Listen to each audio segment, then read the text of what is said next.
నమస్కారం, నా పేరు డాక్టర్. కానీ ఈ వీడియోలో మనం పార్కిన్సన్ రోగులకు జీవం పోసే ఆహారాల గురించి మాట్లాడబోతున్నాం. ఇప్పుడు పార్కిన్సన్ రోగి చాలా బలహీనంగా ఉన్నాడు, నిలబడలేకపోతున్నాడు, మాట్లాడలేకపోతున్నాడు, శరీరం చాలా గట్టిగా మారుతోంది. మనం రోగికి ఆహార పరిమితి చేస్తామని, కొంచెం గుమ్మడికాయ లేదా తిండా తినిపిస్తామని అనుకుంటే పరిస్థితి మెరుగుపడటానికి బదులుగా మరింత క్షీణించటం ప్రారంభమవుతుంది. అది పేషెంట్ ఆహారం కూడా తగ్గించేసి ఉంటాడు. కాబట్టి మొదట మీరు చేయాల్సిన పని ఏమిటంటే, రోగి సరైన విధంగా ఆహారం తీసుకుంటున్నారా లేదా అని తనిఖీ చేయడం. రోగికి ఆకలి తగ్గిపోతే అక్కడ డాక్టర్ ఆకలి పెంచడం చాలా అవసరం. ఇప్పుడు ఆహారం మినిమం 3 సార్లు ఇవ్వడం చాలా ముఖ్యం. ఇప్పుడు రోగి ఆకలితో తింటున్నప్పుడు ఆహారంలో ఏమి వెళ్తోంది అనేది చూడాలి. సాధారణంగా మనం ఆహారం ఇస్తున్నప్పుడు రొట్టె తింటారు, అన్నం తింటారు, పప్పులు తింటారు. కానీ ఇది పార్కిన్సన్ రోగికి పెద్దగా ప్రయోజనం కలిగించదు, ఎందుకంటే ఈ ఆహారం సమతుల్యంగా ఉంటుంది, కానీ మన పార్కిన్సన్ రోగికి మరింత అవసరం ఉంది. ఇప్పుడు సమస్య ఏమిటంటే, మన కడుపు ఒక సంచిలా ఉంటుంది. దాని సామర్థ్యం ఎంత ఆహారం లోపల ఉంచగలదో. అందువల్ల మనం దృష్టి పెట్టాల్సింది ఏమిటంటే, మనం ఆహారంలో పోషక విలువను పెంచాలి అంటే ఆహారంలో ఎక్కువ ప్రోటీన్ ఉండాలి, ఆహారంలో ఎక్కువ విటమిన్లు ఉండాలి. దాంతో అతని శరీరంలో శక్తి ఉంటే రోగి కొంత పని చేయగలడు, అతనికి మెదడు పునరుద్ధరణ పొందగలడు. అందువల్ల మనం ఆహారంలో ఏమి ఇస్తున్నామో అది చాలా ముఖ్యమవుతుంది. ఇప్పుడు సాధారణంగా రొట్టె తింటే ఒక సాధారణ రొట్టె సరిపోతుందా? మీరు ఆలోచించండి. ఇప్పుడు ఒక చిన్న పని చేయండి. వారిపైన రొట్టెలను ఆపండి. అందులో బీట్రూట్ లేదా పాలకూర ఉండాలి. దానిని తురిమి పిండిలో కలిపి రొట్టెలను వారికి తినిపించండి. ఇప్పుడు దీనివల్ల ఏమవుతుంది అంటే, రొట్టె అదే ఉంటుంది, కానీ ఆ రొట్టె యొక్క పోషక విలువ ఎక్కువగా ఉంటుంది. కడుపులో రొట్టెకు సమానమైన స్థలం తీసుకుంటుంది, కానీ శక్తిని ఎక్కువగా ఇస్తుంది. అందువల్ల ఈ చిన్న చిన్న మార్పులు ఒక వ్యక్తి జీవితంలో చాలా పెద్ద మార్పులను తీసుకువస్తాయి. అయితే మొదటి పని మీరు చేయాల్సింది ఇది. రెండవది, మన పేషెంట్ నాన్ వెజ్ తింటే ఆ పేషెంట్ కోసం చేపలు చాలా మంచివి, సముద్ర ఆహారం చాలా మంచివి, గుడ్లు చాలా మంచివి, మరియు చికెన్ చాలా మంచిది. అందువల్ల దీన్ని మీరు డైట్లో చేర్చండి. మీరు ఏమి చేయాలి అంటే, టీని తీసివేయండి. టీలో శక్తి ఏమీ లేదు, అందులో విటమిన్లు లేవు, కానీ సూప్ వేసుకుంటారు. అది నాన్ సూప్ అయినా సరే సూప్ వేసుకుంటారు. 2 టీలు కూడా ఇలాగే ఉన్నాయి. ఇప్పుడు ఏమైంది అంటే, మనం టీ తాగడం ఆపేశాం. దాని స్థానంలో మనం శక్తివంతమైన దానిని తీసుకున్నాం. దాంతో మన శరీరంలో శక్తి పెరిగింది. ఆ తర్వాత మనం ఆహారంలోకి వెళ్తాం. ఇప్పుడు మనందరికీ తెలుసు డ్రై ఫ్రూట్స్ మంచివి అని, మరియు పాకిస్తాన్ పేషెంట్లకు అవి ఇంకా మంచివి. అందువల్ల మనం డ్రై ఫుడ్ ఎంపిక చేస్తున్నాం. అది తయారవుతుంది. పాకిస్తాన్ పేషెంట్కు ఇది సరిపోదు, కాబట్టి మనం ఏమి చేస్తాం? ఆ డ్రై ఫుడ్ను మనం ఆహారంలో చేర్చడానికి ప్రయత్నిస్తాం.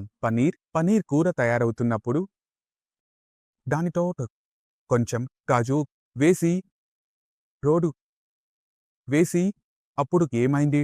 ఆహారం రుచికరంగా మారింది, కానీ పేషెంట్కు లోపల తినబడుతున్న ఆహారం యొక్క విలువ మరింత పెరిగింది. ఈ విధంగా ఆహారం యొక్క విలువను పెంచి పేషెంట్కు కోలుకోవడంలో సహాయం చేస్తాం. ఇప్పుడు కొన్ని విషయాలు పేషెంట్కు తప్పనిసరి, వాటిని నేను స్పష్టంగా చెబుతాను. పేషెంట్ తన డైట్లో వాటిని తీసుకుంటే అతని పని వేగంగా పెరగడం ప్రారంభమవుతుంది. నేను చెప్పినంతవరకు చపాతీని ప్లెయిన్గా తినకూడదు, దానిని వెజ్తో తినాలి. ప్రాంత్ అయినా సరే. గాజర్, ముల్లంగి, ఉల్లిపాయ ఏ చపాతీ కంటే మెరుగైనవి. ఇది కాకుండా మీరు డైట్లో ప్రధాన మార్పు చేయాలి, అది సూపర్ ఫుడ్. అది మీ సూప్ను మీ డైట్లో చేర్చాలి. అలాగే ఇతర వాటిని కూడా డైట్లో చేర్చితే అవి శరీరంలో పోషకాలను సరైన మోతాదులో తీసుకువెళ్తాయి. ఇప్పుడు మన నగరాల్లో దొరుకుతుంది లేదా దొరకదు, కానీ గ్రామాల్లో సులభంగా లభిస్తుంది.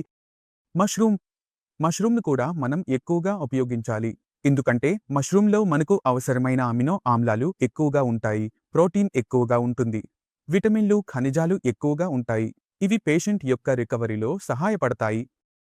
ఇప్పుడు ఒక తప్పు చాలా మంది పేషెంట్లు చేస్తున్నది ఏమిటంటే వారు తమ ఆహారంలో పండ్ల పరిమాణాన్ని చాలా ఎక్కువగా పెంచుతున్నారు. తమ కడుపును పండ్లతో నింపుతున్నారు మరియు రొట్టెను తగ్గిస్తున్నారు. అలాంటి తప్పు చేయకూడదు. మీరు డైట్లో ప్రోటీన్ పరిమాణాన్ని ఎక్కువగా ఉంచాలి. అందుకే మీరు పప్పులను పెంచండి, నల్ల శనగలను పెంచండి, పాలకూరను పెంచండి. నిత్యం అన్ని ఆకుకూరలను మీ డైట్లో కొంచెం ఎక్కువగా పెంచడం ప్రారంభించండి. ఎందుకంటే ఇవి మీ శరీరానికి మంచివి. మీ మలబద్ధకం సమస్య కూడా పరిష్కారం అవ్వడం ప్రారంభమవుతుంది. మీ డైట్ సరిగా ఉన్నప్పుడు మీరు మీ భోజనాన్ని 3 సార్లు లేదా 4 సార్లు చేయడానికి ప్రయత్నించండి. మధ్య మధ్యలో చిన్న చిన్న స్నాక్స్ తీసుకోవడం లేదా మీ శరీరాన్ని పునరుద్ధరించడంలో చాలా సహాయపడుతుంది. పాకిస్తాన్ నుండి వచ్చిన రోగులు తరచుగా వస్తే వారి కుటుంబ సభ్యులు కూడా వారితో ఉంటారు. డాక్టర్ గారు, ఇది మెడిసిన్ భాగం సరిగ్గా ఉంది. ఆరోగ్యంగా ఉండండి. మేము రోగికి ఇచ్చే 2 మెడిసిన్లు ఉంటే రోగి త్వరగా పునరుద్ధరించుకుంటే అది మా లక్ష్యం. ఒక ప్రశ్న వారికి ఉంటుంది, నేను ఏ సప్లిమెంట్ రాస్తే మీరు దాన్ని వచ్చే 10 లేదా 20 సంవత్సరాలు తీసుకుంటారా అని. అప్పుడు వారి ముఖం కొంచెం మారుతుంది. 10 సంవత్సరాలు అంటే చాలా ఎక్కువ సమయం ఇవ్వాలి. కాబట్టి మీరు ముందుగా ఇది అర్థం చేసుకోవాలి. మనం ఆరోగ్య సప్లిమెంట్ ప్రారంభిస్తే దాన్ని జీవితాంతం కొనసాగించాలి. ఎందుకంటే ఆ అవసరం జీవితాంతం ఉంటుంది. కాబట్టి మనం ఏమి చేస్తాము అంటే మనం ఆహారాన్ని పోషక విలువలో పెంచి మనం సప్లిమెంట్ రూపంలో ఇవ్వదలుచుకున్న దానిని ఆహార రూపంలో ఇవ్వడం ప్రారంభిస్తాము. ఎందుకంటే మనం ఆహార రూపంలో తీసుకుంటే దాని శోషణ చాలా బాగా ఉంటుంది. దాని ఫలితాలు మనకు కనిపిస్తాయి. ఎప్పుడైనా మనం ఏదైనా సప్లిమెంట్ తీసుకుంటే దాని ఫలితాలు మనకు తక్కువగా కనిపిస్తాయి. అందులో సైడ్ ఎఫెక్ట్స్ కూడా కనిపించవచ్చు. కొన్ని సప్లిమెంట్లు ఉన్నాయి, అవి ఇవ్వబడతాయి, కానీ వాటిపై శ్రద్ధ పెట్టాలి. ఉదాహరణకు, ఒక రోగికి శరీరంలో చాలా నొప్పి ఉంటే, కాళ్లలో చాలా నొప్పి ఉంటే మీరు నొప్పి కోసం ఇవ్వలేరు. అప్పుడు మనం ఏమి చేస్తాము అంటే ప్రీగాబ్లిన్ ఇస్తాము. కొంచెం వేప కూడా ముందుగా మాట్లాడే రోగికి సహాయపడుతుంది మరియు అతని మనస్సు కూడా ప్రశాంతంగా ఉంటుంది. శరీరంలో ఉన్న నొప్పి తగ్గిపోతుంది. అప్పుడు మన మల్టీపర్పస్ సమస్యలు ఒక సింపుల్ సప్లిమెంట్తో పరిష్కరించబడతాయి. అలాగే ఎముకలు బలహీనంగా మారుతాయి. కాబట్టి కాల్షియం చాలా ముఖ్యమైనది. మనం కాల్షియం ఇస్తున్నప్పుడు విటమిన్ డి కూడా తోడుగా ఉంటుంది. కాబట్టి కాల్షియం మరియు విటమిన్ డి కూడా కలిపి ఇవ్వబడతాయి. కొంతకాలం పాటు ఈ విషయాన్ని గమనించండి. ఎందుకంటే ఒకసారి మీ శరీరంలోని లోపాలు నిండిపోయిన తర్వాత ఆహారమే వాటిని నింపుతుంది. కానీ అన్ని సప్లిమెంట్లు కొంతకాలం మాత్రమే ఇవ్వబడతాయి. 1, 2, 3 నెలల వరకు, అంతకంటే ఎక్కువ కాదు.